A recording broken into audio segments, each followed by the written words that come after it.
All right, welcome to Bible Study with Tad, and this is one of my topics, and this was from a comment that somebody made, and they wanted to know if I did not include this information in that, but it was about the Wiseman Tablet Hypothesis. Could Genesis be a collection or an ancient tablets? So welcome to Whole Bible Study today, and we're diving into something you might not have heard of before, but it is fascinating. It's called the Wiseman Tablet Hypothesis. This theory suggests that the book of Genesis may not have been written all at once, but rather compiled from a series of ancient clay tablets written by patriarchs like Adam, Noah, and Abraham, and later brought together by someone like Moses. Is it true? Is it possible? And does it compare to other ideas about where Genesis came from? Well, let's talk through it, or let's walk through it. What the Wiseman hypothesis claims, what it gets right, and where might it fall short. So part one, what is the Wiseman Tablet Hypothesis? This hypothesis was introduced by P.J. Wiseman, a British military officer and amateur archaeologist who worked in the Middle East in the early 1900s. While studying ancient tablets from Mesopotamia, he noticed a pattern. Many of them ended with a phrase that served as a kind of colophon, a signature or summary at the end. These ancient tablets often included a summary of contents, a statement like "these are the records of," and sometimes the name of the person associated with it. Wiseman noticed that Genesis contains a repeated Hebrew phrase that sounds a lot like this. These are the generations of. The Hebrew toledot. And I know I scrapped that up, but you'll find it in verses like Genesis 2:4. These are the generations of the heavens and the earth. Genesis 5:1. This is the book of the generations of Adam. Genesis 6:9. These are the generations of Noah. It shows up 11 times in Genesis, and traditionally it's been seen as the start of a new section. But Wiseman flipped that idea around. He suggested that these toledot statements are actually end markers, not beginnings. According to him, they function just like the colophons in the ancient clay tablets he'd seen in the Babylonian and Sumerian archives. Each one closes a section of the family history, and the person named like Adam or Noah is not the subject of the next story, but the author of the source that we just ended. So under this view, Genesis isn't a continuous narrative written from scratch. It's a historical compilation of family tablets, passed down, preserved, and later edited by someone like Moses. Now part two, why this idea appeals to many. Now at first glance, this idea is incredibly attractive, especially to people who want to take Genesis seriously as history. Here's why it resonates with some Christians and conservative scholars. It respects ancient tradition. Rather than seeing Genesis as myth or late invention, the Wiseman hypothesis treats it as a historical document, possibly preserved on physical tablets dating back to the patriarchs themselves. 2. It reflects real archaeology. Wiseman based this idea on actual findings. We know that Mesopotamian cultures kept detailed records on clay tablets, often with colophons. It makes sense to imagine that early patriarchs like Noah or Shem would have done the same. And 3, it offers a conservative alternative to the documentary hypothesis. The documentary hypothesis, also known as the JEDP theory, suggests Genesis was written by multiple sources hundreds of years after Moses and stitched together. Wiseman's theory gives us a way to affirm the unity and antiquity of Genesis without buying into the latter editorial framework. And 4, it explains the structure of Genesis. Those recurring "these are the generations of" phrases always seemed like key structural markers. Wiseman gives them a specific purpose and ties them to a known ancient literary practice. So far, so good. But we need to ask, does the evidence actually support this theory? Let's dig deeper. So part 3, what's the evidence for us for or against? Let's first talk about the strengths of the theory. Yes, the toledot formula is real and repeated. There's no denying that Genesis is organized with the phrase, these are the generations of. Elech toledot. It appears 11 times, and it seems to introduce key genealogical or historical blocks. Yes, ancient colophons existed. We have plenty of archaeological tablets with phrases like, these are the records of, at the end. So Wiseman wasn't making things up, he was drawing real connections. Yes, Moses could have been an editor or compiler. Even those who believe in the Mosaic authorship don't have to believe he wrote Genesis from scratch. He may have compiled family records, oral traditions, or written sources handed down from Abraham, Isaac, Jacob, and others. But here's where the challenges start. Problem 1, the toledot.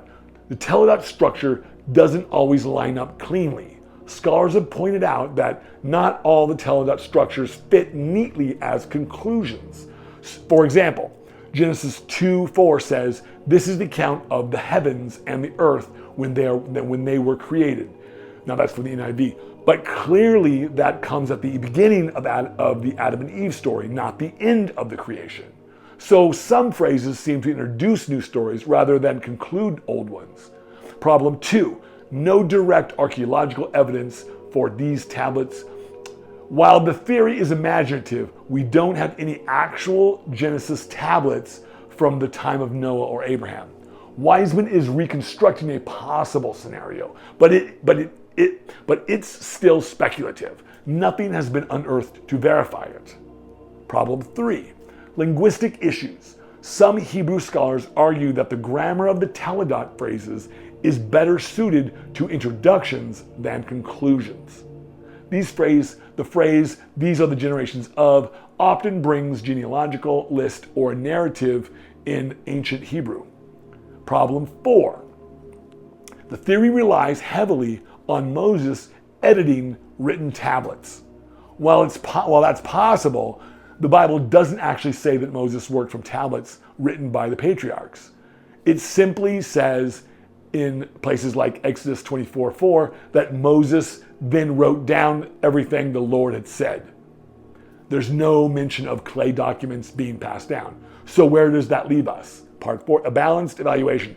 The Wiseman Tablet Hypothesis is compelling in what it tries to do. It honors the historicity of Genesis, the possible use of ancient sources, and the divine preservation of memory and testimony. It's one of the few theories that takes seriously the idea that early humans could read and write, doesn't treat Genesis as myth, and gives weight to the internal structure of the text. But we also have to be honest. It's not all airtight. It's interpretive. It's an interpretive lens, not a proven fact. Many evangelical scholars today hold to something similar, even if they don't fully adopt Wiseman's approach. They might say, Moses was inspired by the Spirit. He possibly used sources or family records, and the structure of Genesis reflects oral or written traditions passed down from generations. This is sometimes called the supplementary or traditional view of Mosaic authorship. It keeps the heart of the Wiseman, of what the Wiseman was trying to protect, the authentic history and covenant faith, but without trying it to a specific tablet structure. And so finally, so what should we take from all this? Whether you embrace the Wiseman hypothesis or not, it raises an important truth. Genesis is not myth. It is memory preserved through generations, memory given from by the Spirit, memory rooted in real lives, real families, and the real covenant with God. And here's the beautiful part. Whether God preserves Genesis through oral tradition, written tablets, or direct revelation, what matters is that He preserved it. The book of Genesis gives us a window into what we are, who God is and how we, as his and how he has chosen to remedy or redeem humanity. So if theories like Wiseman's help us to see the faithfulness of God to preserve his word, we can be grateful for them. But if we always we always return to this: all scripture is God breathed and is useful for teaching, rebuking, correcting, and training in righteousness. 2 Timothy 3:16. The word is living, and however God wrote it, he wrote it for us. Thanks for joining me on this deep dive. If you found this helpful, consider subscribing and stay with me as we keep walking through the whole Bible, one chapter, one truth at a time. I hope this was helpful, and I hope this kind of clears some things up. I personally have a modified view. I think that early authorship, there was early documents that Moses or the Mosaic scribes compiled together to get what we see now today as the Pentateuch, the first five books of the Bible. And I think that Moses was probably the primary author of most of those. And he probably used exterior sources to be able to aggregate what we now call Genesis. And he probably used some of the same kinds of conventions that they were using at the time in his writings. Or the people who scribed later on probably did that. So it's a hybrid of the Wiseman theory plus of the documentary theory. It's a hybrid of that. I believe that both probably fed and influenced each other. In history, when we look at things like this, it's rarely one thing. There's usually multiple influences, multiple things. So while I think this theory is a wonderful theory, and I think that it probably does help give us a cultural understanding of some of the ways that they wrote at the time, and tells us a lot, because some of these writing structures are very strange for us today. We wouldn't write like this. We write very casually in most cases, especially today's audiences, who are very casual with texting and stuff and writing on the computer. Writing is almost like talking. And historically speaking, when you wrote, there were different social conventions in writing. Even in the late 18th, 19th, and 20th century here, we have writing conventions when you write books, novels, literature, or even essays, or historical documents, or educational documents. There's a writing structure. My twin brother, happens to be an English professor at University of Arizona State here, and he focuses on rhetoric and composition. So I was a wonderful writer when I was in college and graduate school. I loved writing. I still do. And this is one of these things where writing is, words are metaphors, and they represent ideas. So there's never a perfect scheme. So if I tell you I love you, then I know what I mean, but you may not know exactly what I mean. You know what you mean by love, but you don't know what I mean by love, or any other type of word that I might use. So that's why when we read the Bible, it's very important for us to understand that what the authors may have meant by some of the ways in which they wrote may be different. They may be choosing words that are more.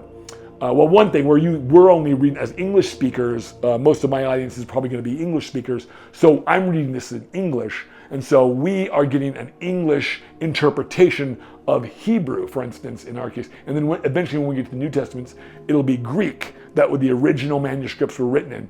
And so we don't always see the full picture. And so that's why I'm taking the tactic I take with this Bible study, which is I'm trying to incorporate those Hebraic and Greek meanings that I think are appropriate. So that way we don't miss some of the critical meanings, but I know we'll miss some because it's not possible to get them all. There's too much meaning, there's too much in the scripture to be able to really, really grasp all of it. But I think we can get most of it. So thank you very much. Put any insights that you have in the comments. I thank you for the comments. Thank you for this comment here. It stimulated this wonderful conversation, and I appreciate it deeply. Thank you very much, and I'll see you tomorrow.